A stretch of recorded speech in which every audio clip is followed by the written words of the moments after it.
जय शिव शंकर। आप सभी को आने वाली महाशिवरात्रि की ढेरों शुभकामनाएं। आज हम बात करेंगे कि महाशिवरात्रि किस दिन मनाई जाएगी।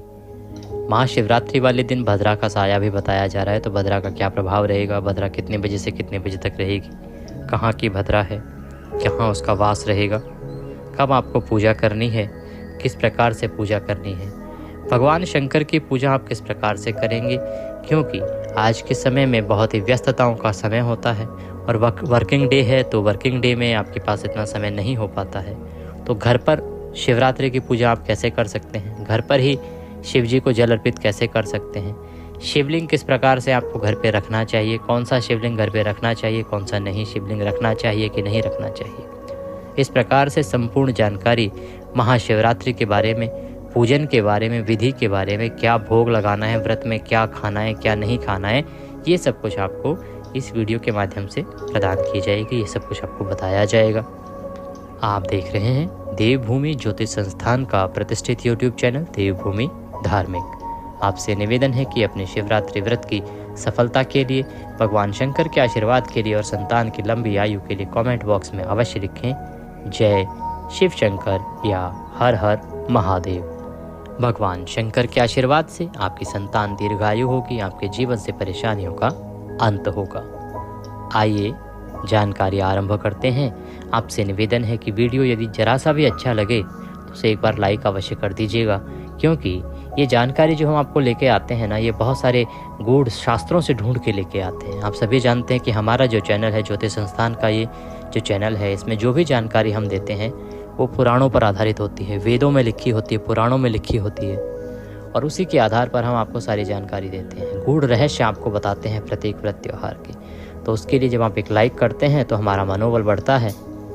आइए आरंभ करते हैं, बात करते हैं महाशिवरात्रि की। शिवरात्रि यूँ तो प्रति माह आती है, प्रति माह जो 14 होती है, चतुर्दशी को शिवरात्रि का दिन होता है, परंतु जो फाल्गुन मास की चतुर्दशी होती है, फाल्गुन मास के कृष्ण पक्ष की चतुर्दशी, इसको महाशिवरात्रि का पर्व मनाया जाता है। महाशिवरात्रि क्यों मनाई जाती है, इसके कई कारण बताए जाते हैं। एक कारण तो ये है कि इस दिन माता पार्वती और भगवान शंकर का विवाह हुआ था। इस दिन भगवान शंकर लंबे समय के वैराग्य को त्याग कर गृहस्थ जीवन में उन्होंने प्रवेश किया था, इसलिए यह दिन बहुत ही शुभ है, मंगलकारी है। इस दिन जो कोई भगवान शंकर की पूजा करता है, जल अर्पित करता है, उसकी सभी मनोकामनाएं भगवान शंकर पूरी करते हैं। भगवान शंकर का ये जो व्रत है, इसको सभी करते हैं, बच्चे, बड़े, जवान, बुजुर्ग सभी इसका व्रत करते हैं। तो आइए पूजा विधि जान लेते हैं। पूजा विधि में हम आरंभ करेंगे यहाँ से कि यदि आप घर पर पूजन कर रहे हैं तो कैसे पूजन करें। घर पर ही शिवालय बनाकर, अर्थात शिवलिंग लेकर किस प्रकार से आप पूजन करें, ये भी आपको साथ में बताएंगे, क्योंकि बहुत से लोग आज के समय मंदिर नहीं जा पाते हैं पर भगवान शंकर के इस व्रत को अवश्य करते हैं, तो उनको भी इस दिन शिवलिंग पर जल अर्पित अवश्य करना चाहिए। तो वो किस प्रकार से करें, घर पर पूजा कैसे चढ़ाएं भगवान को जल, ये पहले चर्चा करते हैं। ये आपको बताते हैं शास्त्रों के अनुसार, शिव महापुराण के अनुसार क्या विधि है, कैसे लिखा है। फिर बताएंगे कि आपको घर में शिवलिंग रखना चाहिए, नहीं रखना चाहिए, रखना चाहिए तो कौन सा रखना चाहिए और किस प्रकार से हमें सावधानियां बरतनी चाहिए। तो शिवरात्रि वाले दिन आपको सबसे पहले तो सूर्योदय से पहले उठ जाना चाहिए। प्रयास कीजिए जो भी लोग हैं सूर्योदय से पहले उठ जाएं। इसमें यदि कोई ऐसे हैं जो नाइट शिफ्ट कर रहे हैं या उनका वर्क स्टाइल ऐसा है कि वो नहीं हो पाता, तो उनके लिए क्षमा हो सकता है, परंतु बाकी सभी लोगों को सूर्योदय से पहले उठ जाना चाहिए। उठने के बाद स्नान आदि करके आपके जो पूजा स्थल है उसकी साफ सफाई करके सामग्री एकत्र कीजिए। सामग्री एकत्र करके बैठ जाइए। बात आती है सामग्री क्या क्या चाहिएगी। पूजा के लिए सामग्री में चाहिए भगवान का चित्र हो आपके पास, कोई तस्वीर हो आपके पास या कोई प्रतिमा हो, और शिवलिंग हो तो वह बहुत उत्तम है, ये आपको चाहिएगा। साथ में रौली, मौली, पान, सुपारी, लौंग, इलायची, धूप, दीप, नैवेद्य, पंचामृत। नैवेद्य क्या होता है, भगवान को भोग लगाने के लिए कोई मिठाई, फल या आप मिश्री आदि भी रख सकते हैं उसके स्थान पर।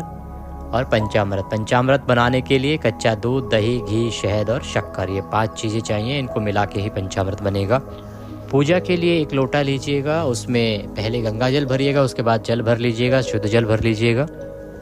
एक बड़े बर्तन में आप पानी भर लीजिएगा, वो भगवान को जल अर्पित करने के लिए जब आप अभिषेक कराएंगे भगवान का तो उतना भर लीजिएगा, और अगर अधिक ना हो तो कम से कम 1 लोटा जल अलग से आप भर के रख लीजिएगा अर्पित करने के लिए। भांग, धतूरा, बिल्व पत्र, बेर आदि सामग्री आपके पास होनी चाहिए जो आप भगवान को अर्पित करेंगे। ये सब एक दिन पहले ही ला के रख लीजिएगा आप। यदि भस्म मिल जाए भगवान पे अर्पित करने के लिए तो भस्म भी आप ले आइएगा। ये आपको पूजा पाठ की दुकान से मिल जाती है। अगर नहीं हो तो कोई बात नहीं, इसके बिना भी आप पूजन कर सकते हैं। ये सारी सामग्री आप एकत्र कर लीजिए। जो आपका पूजा स्थल है वहाँ पर आसन लगा के बैठ जाइए। अब हम पूजन आरंभ करेंगे, एक एक चीज़ को स्थापित करेंगे, कौन सी चीज़ कहाँ स्थापित करनी है। सबसे पहले तो आप उत्तर की ओर मुख करके बैठिए, उत्तर दिशा की ओर मुख करके बैठिए। आपका जो आपकी पीठ है वो दक्षिण की ओर होनी चाहिए। लोटे में जल लीजिए। लोटे में जल लेके जो भी सामग्री है उसके ऊपर और जो स्थान है आसपास वहाँ पर जल छिड़किए। आप स्थान का पवित्रीकरण कर रहे हैं, सभी जगह का शुद्धिकरण कर रहे हैं, फिर भगवान की स्थापना की जाएगी। ओम अपवित्रः पवित्रो व सर्वावस्थांगतोऽपि वा यः स्मरेत पुंडरीकाक्षं स भयंतरः शुचिः। ओम। आप जल के छींटे दिए। इस प्रकार से आपने सब शुद्धिकरण किया है। अब सबसे पहले भगवान की तस्वीर या प्रतिमा को स्थापित करेंगे, और भगवान का शिवलिंग है तो शिवलिंग को स्थापित करेंगे। अपने सामने आप भगवान की तस्वीर को रखेंगे। तस्वीर के ऊपर आप अगर पूजन कर रहे हैं या कोई प्रतिमा है तो कोई चौकी लीजिए। चौकी के ऊपर अक्षत या पुष्प के रूप में भगवान को आसन दीजिए और उसके ऊपर भगवान की प्रतिमा या तस्वीर को स्थापित कर दीजिए। यदि आपके पास शिवलिंग है तो शिवलिंग को स्थापित करेंगे। शिवलिंग को इस प्रकार से स्थापित कीजिएगा, शिवलिंग का जो जलधारी का पार्ट है जहाँ से कि जल गिरता है नीचे, वो उत्तर की ओर होना चाहिए। जलधारी जहाँ से जल नीचे गिरता है ना, वो भाग उत्तर की ओर होना चाहिए। इस प्रकार से शिवलिंग को रखिएगा और उसके आगे कोई पात्र रख दीजिएगा जिसमें जब आप जल अर्पित करेंगे या आप भगवान को पंचामृत अर्पित करेंगे तो सारा जल और पंचामृत उस बर्तन में चला जाएगा। जो भी आपने बर्तन रखना है उसको रख दीजिएगा। ये आप रखेंगे उत्तर की ओर। अपने आगे आप बैठे हैं उत्तर की ओर मुख करके, अपने सामने शिवलिंग को रखेंगे। जो शिवलिंग है उसका जलधारी का जो पार्ट है जहाँ से जल नीचे गिरता है, लंबाई का हिस्सा होता है ना जहाँ से जल नीचे गिरता है, उसको आप उत्तर की तरफ करके रखिएगा और उसके आगे पात्र रख दीजिएगा जिसमें कि आपके द्वारा पूजा किया हुआ जल बह के जाएगा। या आप किसी बड़े बर्तन, थाली आदि में भी रख सकते हैं शिवलिंग को, लेकिन रखिएगा इसी विधि से कि जलधारी जो है वो उत्तर की ओर हो। इसका कारण है क्योंकि वो भगवान शंकर का वाम अंग है और वाम अंग को माँ पार्वती बैठती हैं, तो वह हिस्सा उधर ही होना चाहिए। ये भगवान का मुख नहीं है। भगवान का मुख जो है वो सदा पूर्व दिशा की ओर होता है। भगवान का मुख किस तरफ होता है?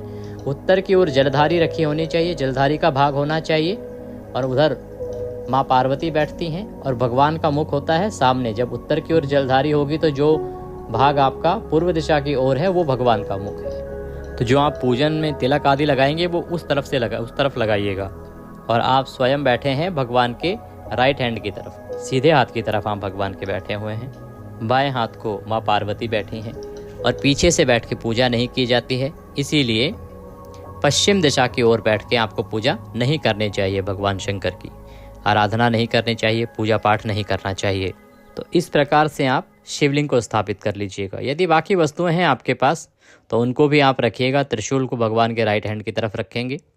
जो घी का दिया जलाएंगे आप, घी का दिया भगवान के राइट हैंड की तरफ जलाएंगे, अर्थात पूर्व दिशा की ओर, साउथ ईस्ट का जो क्षेत्र है यहाँ पर आप घी का दिया जलाएंगे।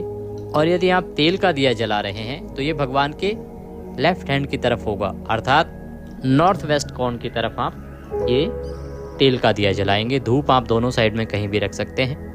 इस प्रकार से भगवान को स्थापित कीजिए। स्थापित करने के बाद अब हम पूजन आरंभ करेंगे। सबसे पहले आप अपने हाथ धोएंगे, तो जो लोटे में जल लिया है ना उसमें एक चम्मच डालिए और उससे अपने सीधे हाथ पे जल लीजिए। हस्तो प्रक्षालनम, फिर 3 बार जलाचमनी करेंगे। एक एक चम्मच जल लेके पिएंगे। हम मंत्र बोलेंगे उसके अनुसार। ओम केशवाय नमः, जल लीजिए पी जाइए। ओम नारायणाय नमः, जल लीजिए पी जाइए। ओम माधवाय नमः, जल लीजिए पी जाइए। ओम ऋषिकेशाय नमो नमः, हस्तो प्रक्षालनम, हाथ धो लीजिए। अपने आप को तिलक कीजिए। अपने आप को तिलक करके मौली बांधिए। अब आप पूजा के लिए तैयार हैं। अब हम व्रत पूजन संकल्प करेंगे। संकल्प करने के लिए सीधे हाथ में जल लीजिए। 1 रुपये का सिक्का दक्षिणा के रूप में कम से कम रखिए। 3 बार बोलिए ओम श्री विष्णु, ओम श्री विष्णु, ओम श्री विष्णु। अपना नाम, अपना गोत्र, जिस स्थान पर बैठकर आप संकल्प कर रहे हैं वहाँ का मकान नंबर, क्षेत्र का नाम, शहर का नाम, फाल्गुन मासे कृष्ण पक्षे चतुर्दशायाम पुण्यतिथियो आयु आरोग्यता प्राप्त्यार्थाय सुख संपत्ति प्राप्त्यार्थाय भगवान शिव प्रसन्नार्थाय भगवान शिव पूजनम व्रत संकल्पम शंकरिष्ये। बोलिए सौ श्री विष्णु शरणौ शरणम प्रपद्ये, और वह संकल्प भगवान के चरणों में अर्पित कर दीजिए। इस प्रकार से आपने संकल्प कर लिया है। अब हम पूजन आरंभ करेंगे। सबसे पहले भगवान को पद्य अर्घ आचमनी अर्पित कराया जाता है। जो लोग शिवलिंग पर पूजन कर रहे हैं वो सीधा लिंग पर अर्पित करेंगे, और जो लोग तस्वीर पर पूजन कर रहे हैं वो एक पात्र रख लीजिए जिससे कि भगवान को अर्पित किया जाने वाला जो जल है वो यहाँ वहाँ पैरों में ना आए। तो तस्वीर के सामने एक छोटी सी कटोरी रख दीजिए। ओम पद्यम समर्पयामि। पद्य के रूप में 1 चम्मच जल लीजिए। तस्वीर के सामने जो आपने पात्र रखा है उसमें छोड़ दीजिए, और यदि शिवलिंग पर पूजन कर रहे हैं तो शिवलिंग पर अर्पित कीजिए। ओम पद्यम समर्पयामि, ओम अर्घ्यम समर्पयामि। पुनः जल लीजिए और भगवान को चढ़ाइए। चम्मच से जल लेके और 1-1 चम्मच अर्पित करना है। ओम जलाचमनिम समर्पयामि। पुनः जल लीजिए।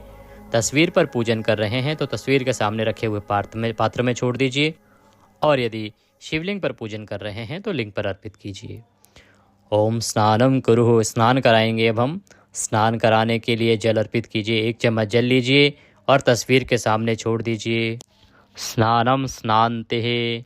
और यदि आप शिवलिंग पर पूजन कर रहे हैं तो भगवान को प्रेम पूर्वक अभिषेक के रूप में स्नान कराइए। लोटे में जल लीजिए और वह भगवान को चढ़ा दीजिए।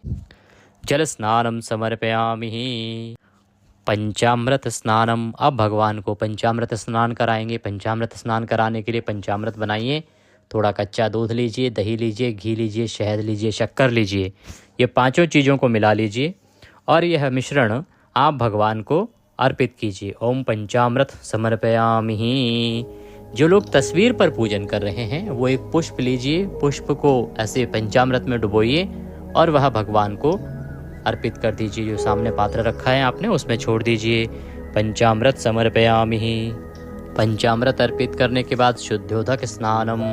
पुनः शुद्ध जल से स्नान कराएंगे। शुद्ध जल से स्नान कराने के लिए 1 चम्मच जल लीजिए। तस्वीर के सामने रखे पात्र में छोड़ दीजिए। शुद्धोदक स्नानम जलम समर्पयामि। जो लोग शिवलिंग पर पूजन कर रहे हैं वो लिंग पर शुद्ध जल अर्पित कीजिए। शुद्ध जल से नहलाइए भगवान को। शिवलिंग को अच्छे से नहलाइए शुद्ध जल से। शुद्धोदक स्नानम जलम समर्पयामि। अब भगवान को सुगंध अर्पित करेंगे। सुगंध के लिए आपके पास कोई इत्र है तो इत्र लीजिए। इत्र को रुई पर लगाइए या तो आप इत्र को किसी पुष्प पर लगाइए और वह भगवान को अर्पित कर दीजिए। आपके पास यदि भस्म है तो भस्म को लीजिए और भस्म लगाइए। भगवान को भस्म अर्पित कीजिए। वस्त्रम समर्पयामि। वस्त्र अर्पित कीजिए। वस्त्र कैसे? मौली का एक टुकड़ा तोड़िए। मौली जो आप हाथ में बांधते हैं, कलावा भी कहते हैं उसको। मौली का छोटा टुकड़ा तोड़िए और वह अर्पित कर दीजिए। वह वस्त्रम समर्पयामि। वस्त्रम उपवस्त्रम। अगर जनेऊ है तो जनेऊ भी अर्पित कर दीजिए। ये जो विधान है ना जी, ये विधान हम बता रहे हैं, शास्त्रीय विधान पूरा। जिस प्रकार से आपको पंडित जी जब करवाते हैं, कभी भी आप अगर अभिषेक करवाना चाहते हैं या कोई पूजन कराना चाहते हैं तो ये पूरी संपूर्ण विधि है। इसमें सूक्ष्म करते हुए ये होता है कि इसमें जो चीज़ें आपके पास नहीं है वो कोई बात नहीं। जैसे जनेऊ नहीं है तो कोई बात नहीं, इत्र यदि नहीं है तो कोई बात नहीं। हमारा उद्देश्य है आपको पूरी जानकारी देना। इसमें जो जो वस्तुएं हैं वो आप प्रयोग में लाइएगा। जो वस्तुएं ना हो आपके पास तो उसका कोई वो दोष नहीं रहेगा। परंतु ये है कि यदि आप पूरे विधान से पूजन करना चाहते हैं तो ये सारी सामग्री एकत्र कर लीजिएगा और आपको उतना ही फल प्राप्त होगा जैसा कि आप पंडित जी को बुला के और जब अभिषेक करवाते उस समय प्राप्त होता है। तो हम आपको पूरा अभिषेक की पूरी विधि आपको बता रहे हैं, शास्त्रीय विधि जो है शिवरात्रि पर पूजन की। वस्त्र अर्पित कीजिए। वस्त्र अर्पित, जो लोग मंदिर में अगर शिवालय पर गए हैं, मंदिर में पूजन कर रहे हैं, क्योंकि यही विधि जो है वो मंदिर के शिवालय की भी होगी। यदि आप जा रहे हैं तो इसी विधि से आप मंदिर में शिवालय पर भी पूजन करेंगे, क्योंकि हमने शिवलिंग की पूजा साथ में बता रहे हैं ना आपको। अब वो शिवलिंग चाहे आपने घर में रखा हो और चाहे मंदिर में कर रहे हो, जहाँ भी कर रहे हो विधि यही है। वस्त्र के रूप में कुछ लोग शिव जी के वस्त्र बनवाते हैं, तो वो शिव जी के वस्त्र अर्पित कर दीजिएगा। चंदन लगाइए, चंदनम महत्वपूर्णम पवित्रम पापनाशनम अक्षतम पान्तु, अक्षत लगाइए भगवान को। चावल अर्पित कीजिए, अक्षतम पान्तु, अक्षतम पुष्पाणि पान्तु, पुष्प अर्पित कीजिए भगवान को। फूलों की माला यदि है तो माला पहनाइए भगवान को, पुष्प अर्पित कीजिए। बिल्व पत्रम समर्पयामि, बिल्व पत्र अर्पित कीजिए, बिल्व पत्र चढ़ाइए। 5 बिल्व पत्र अगर आपके पास है तो बिल्व पत्र कैसे चढ़ाएंगे? बिल्व पत्र का जो पत्ते की जो चिकनी सतह होती है ना, उसको इस प्रकार से अर्पित करें कि वो भगवान को स्पर्श करती हुई रहे, भगवान को छूनी चाहिए, टच होनी चाहिए वो चिकनी सतह जो है। इस प्रकार से आप बिल्व पत्र अर्पित कीजिए। बिल्व पत्रम समर्पयामि। इसके अलावा भांग धतूरा आदि अगर आपके पास सामग्री है तो वह भी आप भगवान को चढ़ा दीजिए। धूपम दर्शयामि, दीपम दर्शयामि, धूप दिखाइए, दीप दिखाइए। ये जो धूप और दीप है ना, जैसे ही हमने पूजन का संकल्प किया ना, तब आपको ये प्रज्वलित कर लेना है जी। हमने उस समय आपको बताया नहीं, ये धूप और दीप दोनों ही जला लीजिएगा। जब आप व्रत का संकल्प अभी हमने पढ़वाया था आपको, पूजा पे बैठे संकल्प किया, तो आप धूप दीप प्रज्वलित कर लीजिएगा। तो धूप दिखाइए भगवान को और दीप दिखाइए भगवान को। धूपम दर्शयामि, दीपम दर्शयामि, नैवेद्यम समर्पयामि। नैवेद्य के रूप में बेर जो है शिवरात्रि पर विशेष रूप से भगवान के शिवलिंग को अर्पित किए जाते हैं। तो यदि आपके पास बेर हैं तो भगवान को आप बेर चढ़ाइए, अन्यथा कोई भी आपके पास फल है या मिठाई है तो वह अर्पित करिए, और कुछ ना हो तो मिश्री आप अर्पित कर सकते हैं। ताम्बूलम पूंगी फलम, ताम्बूल अर्पित करेंगे। ताम्बूल क्या होता है? पान का पत्ता लीजिए, उसकी डंडी तोड़ दीजिए, उसमें 2 लौंग, 2 इलायची रखिए, 1 सुपारी रखिए और पान का बीड़ा अर्पित कर दीजिए, बना के पान का बीड़ा, और वह भगवान को चढ़ा दीजिए। ताम्बूलम पूंगी फलम शुभ दक्षिणायाम शुभदो वरदो भवः। दक्षिणा अर्पित कीजिए भगवान को, जो भी दक्षिणा आपकी श्रद्धा है वह दक्षिणा चढ़ाइए और भगवान को प्रणाम कीजिए। इस प्रकार से आपने ये भगवान शंकर का पूजन किया है। ये पूजन आप तस्वीर पर भी कर सकते हैं जो विधि बताई है। यही पूजन आप शिवलिंग पर कर सकते हैं, घर में शिवलिंग रख सकते हैं, घर में शिवलिंग पर कर सकते हैं। कौन सा शिवलिंग घर में रखना चाहिए इस विषय में हम अभी चर्चा करेंगे। और इसी विधि से पूजन यदि आप मंदिर जा रहे हैं तो मंदिर में करेंगे। ये शिवरात्रि पूजन की, भगवान शंकर के पूजन की, शिवरात्रि पूजन की एक शास्त्रीय विधि है।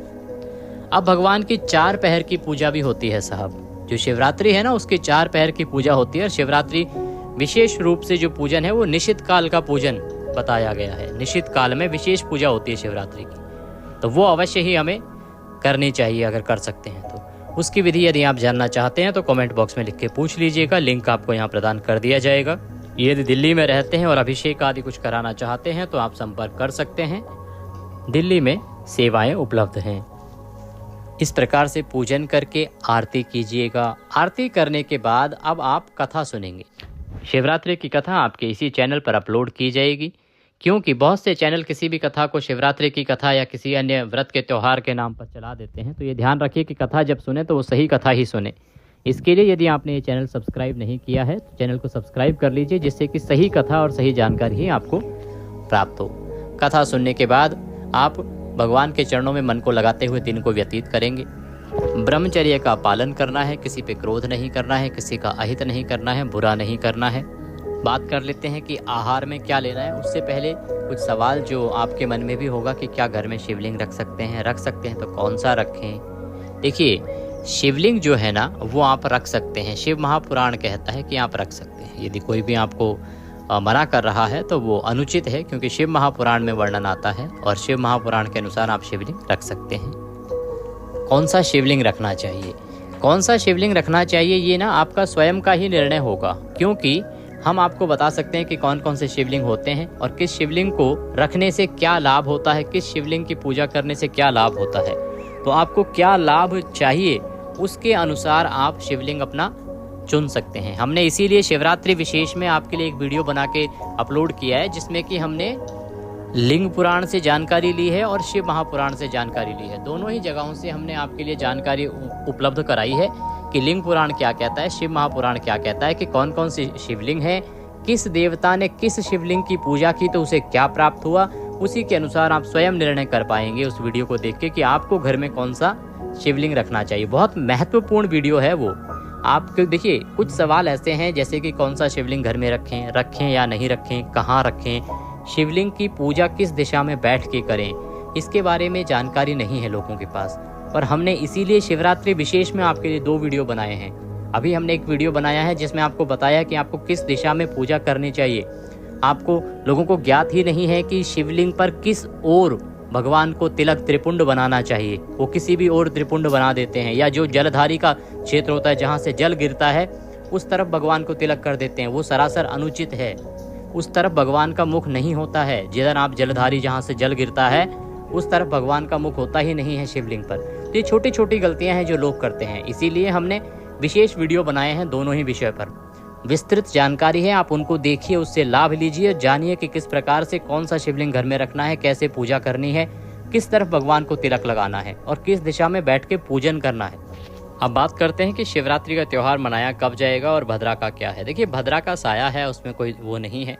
भद्रा है शिवरात्रि पर, परंतु क्योंकि ये शिव जी की पूजा है और शिवरात्रि पर भद्रा का कोई दोष नहीं होता है। दूसरा जो भद्रा है वो पृथ्वी लोक की भद्रा नहीं है, मृत्यु लोक की भद्रा नहीं है, इसलिए भी वह भद्रा यहाँ पर दोषपूर्ण नहीं है। तो शिवरात्रि आप सुबह से ही मनाएंगे। वैसे शिवरात्रि जो है चतुर्दशी को मनाई जाती है, तो चतुर्दशी तिथि जो है ना वो आरंभ हो रही है 26 फरवरी को सुबह 11:08 पर और 27 फरवरी को सुबह 8:54 पर समाप्त होगी। इसीलिए जो शिवरात्रि है ना वो 26 फरवरी को मनाई जाएगी। जबकि आप कहेंगे जी 11 बजे तो आ रही है पंडित जी, फिर 26 को क्यों? क्योंकि शिवरात्रि की जो पूजा है ना ये निशित काल की विशेष रूप से मानी गई है। निशित काल में जिस दिन चतुर्दशी होगी उस दिन शिवरात्रि मनाई जाएगी। अब क्योंकि 27 तारीख को सूर्य के मुख से तो है चतुर्दशी, परंतु वो समाप्त हो जाएगी 9 बजे। तो इसीलिए शिवरात्रि का जो त्यौहार है ना वो 26 फरवरी को मनाया जाएगा। 26 फरवरी को ही आप पूजन करेंगे। निशित काल की पूजा भी 26 फरवरी को की जाएगी। निशित काल पूजा का जो समय रहेगा वो 26 की रात्रि को, जब 27 लग जाएगी 12 बजे, उसके बाद 12:15 से और 1:04 तक का रहेगा। महाशिवरात्रि का जो पारण समय रहेगा वो 27 फरवरी को सुबह 6:50 से और 8:51 तक रहेगा। इसमें आप पारण कीजिएगा। बात करते हैं कि शिवरात्रि के व्रत में क्या खा सकते हैं। फलाहारी व्रत आपको करना चाहिए, तो फलाहार ही आपको इस दिन खाना है, अन्न आदि ग्रहण नहीं करना चाहिए। कुछ और जानकारी प्राप्त करना चाहते हैं तो कमेंट बॉक्स में लिख के पूछ लीजिएगा। ये थी जानकारी शिवरात्रि के बारे में।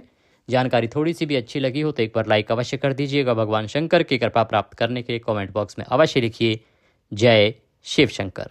भगवान सब पर कृपा करें। हर हर महादेव।